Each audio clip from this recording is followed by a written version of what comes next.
طارق محمود نے بہت صحیح آپ کو کہا کہ آرٹیکل 199 کی سب کلاس 3 دیکھیں تو وہاں ایک قدغن ہے کہ فوج کی ٹرمز اینڈ کنڈیشن کسی امپلائیز کی جو ہیں اس کو سزا ہو جائے فوج سے تو وہ ہائی کورٹ کو نہیں آ سکتا.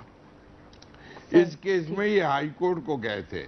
ہائی کورٹ نے جائزہ لیا ہوگا اور ہائی کورٹ نے انٹرپریٹ کیا ہے آرٹیکل 199 سب کلاس 3 کو اور ہائی کورٹ نے کہا کہ ہمیں اختیار نہیں ہے.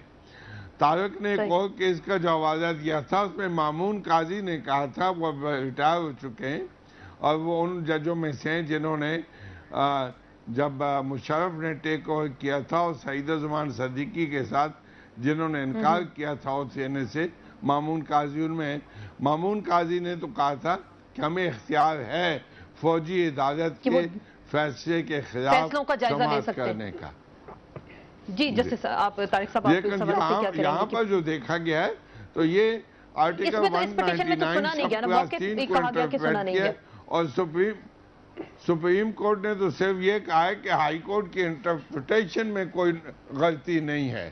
جہاں تک انٹرپریٹیشن ہے اس میں تو ابھی ہم بھی کہتے ہیں اس میں کوئی غلطی نہیں ہے. یہ ہائی کورٹ نے اگر ہائی کورٹ نے موقع نہیں دیا یا جس طرح خالد رانجھا صاحب کہتے ہیں مجھے نہیں پتا کہ ہائی کورٹ نے موقع دیے بغیر کہہ دیا ہے. اس میں ہاں فیکٹ صرف یہ تھے کہ ان پر ایلیگیشن یہ تھا چارج شیٹ میں کہ یہ انہوں نے آپس میں کسی جگہ باتیں کر رہے تھے اور وہ جو رجیم تھا اس کے خلاف بہت سخت زبان استعمال کر رہے تھے. وہ لفظ میں ریپیٹ نہیں کر سکتا بےدنی، اور وہ جو ہے کہیں ریکارڈ ہو گئے. اس کو بنیاد بنا کے ان کے خلاف جو ایکشن لیا گیا. اصل میں بھی ایک اور بات دیکھیں، ڈاکٹر صاحب بالکل ٹھیک کریں، اس لیے میں نے پہلے کہہ دیا ضیاء الرحمان والا یہ ساری باتیں، لیکن اس میں جو ہے نا ایک اور شاید وجہ جو آئین میں یہ ایک قدغن لگائی نا، شاید اس کی ایک بنیادی وجہ یہ بھی ہے کہ وہاں پر ایک ڈسپلن فورس ہے، اس کو ان معاملات سے تھوڑا علیحدہ رکھنے کی کوشش کی گئی ہے اور یہ قانونی بات نہیں ہے. البتہ اگر اتنی بات ضرور ہے کہ مثال کے طور پر اگر یہ جو ہے کہ سن لیا جاتا، اس میں ایک چھوٹی سی ایڈ ہو، یہ جس دن کیس ہوا نا اس سے ایک ہفتہ پہلے ایک اور کیس بھی ہوا تھا جس میں ایک ہمارے یہاں کے لوکل لائر ریٹائرڈ کرنل وہ پیش ہوئے تھے. اس میں آلریڈی ایک ججمنٹ دے چکے ہوئے تھے. تو اب ایک بات ہے کہ عدالت نے بہرحال جیسے قاضی صاحب نے کہا کہ فیصلہ ان کو اختیار ہے یا نہیں ہے، اختیار وہ انہوں نے فیصلہ کر دیا. لیکن اگر ابھی یہ البتہ کسی کی اگر ہے کہ مجھے یہ اپنا پوائنٹ آف ویو جو ہے سبسٹینشیٹ کرنے کا موقع نہیں ملا، کیونکہ یہ بات درست ہے کہ اگر جیسے سعید الزمان صدیقی صاحب نے بھی کہا اور ایف بی آئی کیس پرانے کیسوں میں سارا جگہ ہے کہ اگر میلا فائڈی ہوگا مصطفیٰ کھر کا یہ سارے کیسوں میں یہ بات کی، اگر میلا فائڈی کی بات ہوگی، وداؤٹ جورسڈکشن کی بات ہوگی، کورم نان جوڈس ہوگی، پھر عدالتیں ہمیشہ کہتی ہیں کہ ہم انٹرفیئر کر سکتے ہیں. لیکن یہ ایک سروس کا میٹر تھا اور شاید یہ جو ہے اس ڈسپلن فورس کو آئین بنانے والوں نے یہ قدغن لگائی ہے اس پہ کہ وہ اس کا جائزہ نہیں لے سکتے. آرٹیکل 10A کو اگر ہم دیکھتے ہیں خالد رانجھا صاحب، آپ اس میں دیکھیں رائٹ ٹو فیئر ٹرائل، اور اس میں مینشن بھی کیا گیا for the determination of his civil rights and obligations اور in any criminal charges against him a person shall be entitled to a fair trial and due process. اس کو کیسے elaborate کریں گے؟ گزارش یہ میں بات کر رہا تھا کہ جب وہ ہم کئی دفعہ we get carried away by the Indian case law. Hindustan میں غالباً ایسی قدغن آئین میں نہیں ہے جو ہمارے ہاں ہے.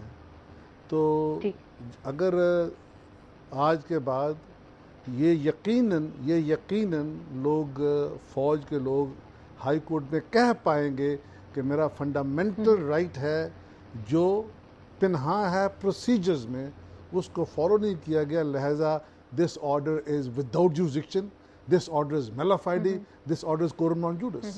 اس لحاظ سے لوگ عدالتوں میں جو جن کا تعلق فوج سے ہے وہ بھی اپنے معاملات کو عدلیہ میں لائیں گے. جیسے ہندوستان میں جیسے عام سول سرونٹ اپنا کیس لے کے آتا ہے عدلیہ میں، اسی طریقے سے ہندوستان میں جو فوج کے ملازمین ہیں وہ بھی اپنے کیسز عدلیہ میں لے آتے ہیں، کیسز لے کے جاتے ہیں وہاں پہ. ٹھیک، تو یہاں پہ ایک سوال یہ پیدا ہوتا ہے قاضی صاحب آپ سے، پھر میں جاننا چاہوں گی 18ویں ترمیم کو پورے کا پورا وہاں پہ چیلنج بھی کر دیا گیا کورٹ میں، اور اگر پھر پاکستان کا آئین اگر ہم دیکھیں آرٹیکل 238-39 تو یہی کہتا ہے کہ پارلیمنٹ کے بنائے ہوئے آئین و قانون کو کہیں چیلنج نہیں کیا جا سکتا. اگر یہ ایک شک کلاز اگر پاکستان کے آئین میں موجود ہے وہ اس پٹیشن کو پورے فل بینچ کے ساتھ سنا جاتا ہے، 17 بینچ کے ساتھ اس پہ پوری کی پوری ہیئرنگ بھی ہوتی ہے، تو پھر لوگ سوال اٹھاتے ہیں کہ اس طرح کے معاملات ہیں، فوجی معاملات آئیں تو عدالتیں خاموش رہتی ہیں، اس طرح کے پٹیشنز آئیں تو کہا جاتا ہے کہ مینٹینیبل نہیں ہے، انٹینشنز میلافائڈی تھی، یا جو بھی اس میں بات چیت ہوتی ہے. لیکن سوال تو پھر اٹھایا جاتا ہے کہ پھر پارلیمنٹ کے پاس کردہ جو آئینی ترامیم ہے ان کو تو آپ نے چیلنج کر دیا گیا، حالانکہ پاکستان کے آئین میں یہ لکھا ہوا ہے. دیکھیے بات یہ ہے، یہ جانتے ہیں نامور قانون دان آپ نے بجائے ہوئے ہیں. ہم نے ایک تو پوری 18ویں ترمیم کو چیلنج نہیں کیا، تقریباً 100 آرٹیکلز امینڈ ہوئے، ہم نے صرف 5 امینڈمنٹس جو ایک آرٹیکل میں ہوئے ان کو چیلنج کیا، آرٹیکل 175 والی.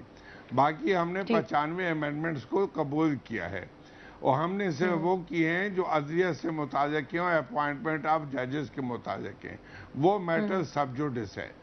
آپ کا یہ کہنا کہ جی عدالت جب فوج کا، میں نے اس لیے کہا کہ اس کیس کو اتنا وائڈ کر کے نہ دیکھیں، اس کیس کو اسکوپ آرٹیکل 199 کے تحت ہی دیکھیں گی.